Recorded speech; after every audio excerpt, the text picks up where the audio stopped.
Businesses urge Rachel Reeves to force pension funds to raise UK investments. UK businesses are sounding the alarm. Billions in pension fund money could be fueling growth, but instead, it's leaving the country. Now, they are urging Chancellor Rachel Reeves to step in and make sure these funds invest at home. Could this move reshape the UK economy and even your retirement? Let's break it down. Welcome back to UK Pension Update, your go-to source for the latest news on pensions, investments, and how they impact your future. Today, we're diving into a story shaking the UK economy. Businesses are urging Chancellor Rachel Reeves to make pension funds invest more in the UK, and the stakes couldn't be higher. The call comes from across a range of sectors. Major business groups, investment experts, and industry associations are all converging on a singular message: the government needs to step in and encourage or even compel pension funds to direct a larger portion of their investment portfolios into UK-based assets. This push raises significant questions about the balance between investor freedom, fiduciary responsibility, and national economic interest.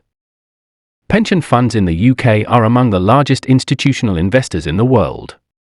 They manage hundreds of billions of pounds on behalf of millions of retirees, carefully balancing risk, return, and long-term sustainability.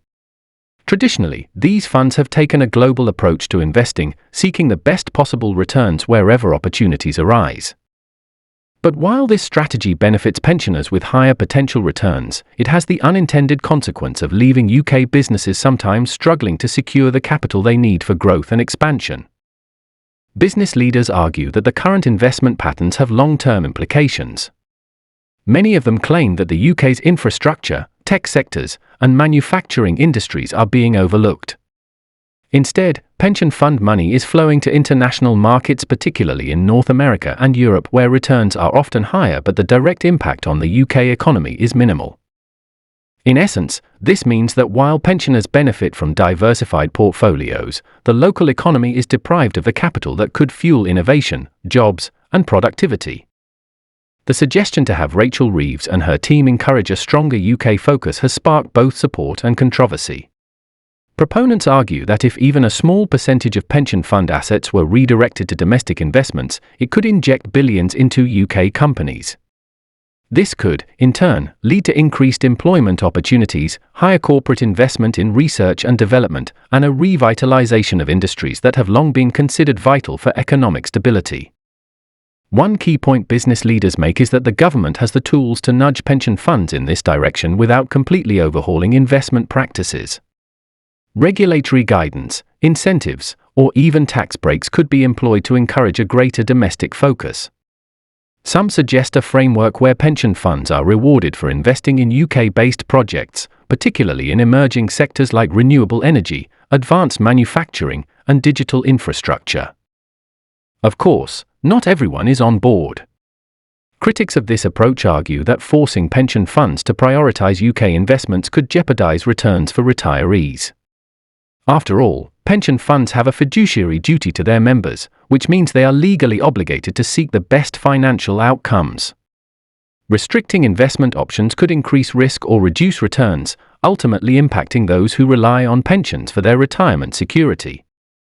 Financial analysts warn that overly prescriptive policies could also discourage private investment, potentially slowing down capital inflows rather than accelerating them. Still, proponents counter that a careful balance can be struck. They point to other countries where governments have successfully guided domestic investment without undermining pension returns. For example, in some European nations, institutional investors are encouraged to allocate a portion of their portfolios to domestic infrastructure or public projects, creating a dual benefit, supporting the economy while maintaining stable long-term returns for retirees. The broader context of this debate is also worth considering. The UK has been facing significant economic challenges in recent years, from post-Brexit trade adjustments to the ongoing need to modernize infrastructure and technology sectors. Business leaders believe that mobilizing domestic pension funds could serve as a catalyst for economic growth, essentially creating a self-sustaining cycle where pension money fuels local businesses, which then generate jobs, innovation, and further economic activity. Rachel Reeves herself has yet to publicly outline a definitive plan in response to these calls. However, her role as Chancellor places her at the centre of a critical decision-making process. She must weigh competing priorities, supporting domestic growth, maintaining investor confidence, and ensuring that pensioners' financial security is not compromised. The decision she makes could have far-reaching consequences, not only for the pension industry but also for the trajectory of the UK economy in the coming years. Industry analysts suggest several potential strategies that could be on the table. One option is the introduction of domestic investment quotas, which would require pension funds to allocate a minimum percentage of assets to UK-based companies. Another possibility is the use of incentives, such as tax breaks or reduced capital requirements, to reward pension funds that voluntarily increase domestic exposure. A third approach could involve the creation of government-backed investment vehicles, offering pension funds a secure way to invest in UK projects with lower risk. There are also discussions around targeting specific sectors. Renewable energy, for instance, has been highlighted as a key area where UK investment could yield both economic and environmental benefits. Similarly, tech startups and innovative manufacturing firms are seen as critical drivers of future growth, but often struggle to attract sufficient domestic capital. Redirecting pension fund resources toward these areas could provide a much-needed boost, while aligning with broader government goals, such as achieving net zero carbon targets or fostering technological innovation. The debate is not just economic, it has political dimensions as well. Some critics argue that pressuring pension funds to invest domestically risks politicizing financial markets. The government must tread carefully to avoid creating perceptions of interference in private investment decisions, which could undermine market confidence. On the other hand, supporters argue that the scale of the opportunity justifies active government involvement.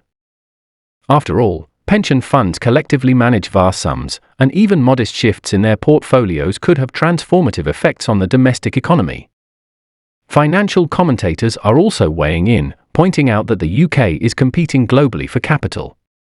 Attracting and retaining investment has always been a delicate balancing act, and ensuring that pension funds contribute more to domestic growth may be an important step in maintaining the UK's economic sovereignty. By encouraging homegrown investment, the argument goes, the UK could reduce reliance on foreign capital, strengthen key industries, and create more stable long-term growth prospects. At the heart of this issue is a fundamental question about priorities. Should the primary goal of pension funds be to maximize returns for retirees, or should there be a broader social and economic mandate that includes supporting domestic growth? The answer is not simple, and it is unlikely to satisfy everyone. But what is clear is that business leaders are sending a strong message: the UK economy needs capital, and pension funds represent one of the largest untapped sources. How Rachel Reeves responds could shape economic policy for years to come. As this story continues to develop, it is certain to spark debate across business circles, financial media, and political arenas. Will pension funds shift more of their focus to UK investments? Can the government strike a balance between protecting retirees' returns and boosting domestic growth? And what long-term effects will these decisions have on industries that are critical to the UK's economic future? This is a fascinating story to watch because it sits at the intersection of finance, policy, and national strategy. It forces us to think about how large pools of capital are deployed and how government action or inaction can influence economic outcomes on a massive scale. It also raises important questions about the responsibility of institutional investors, the role of regulation, and the potential for public-private collaboration to drive growth. That's all for today on UK Pension Update. If you found this video useful, hit that like button, subscribe, and turn on notifications so you never miss an update on pensions and UK investments. Let us know in the comments, do you think pension funds should focus more on UK growth? Thanks for watching, and we'll see you in the next video.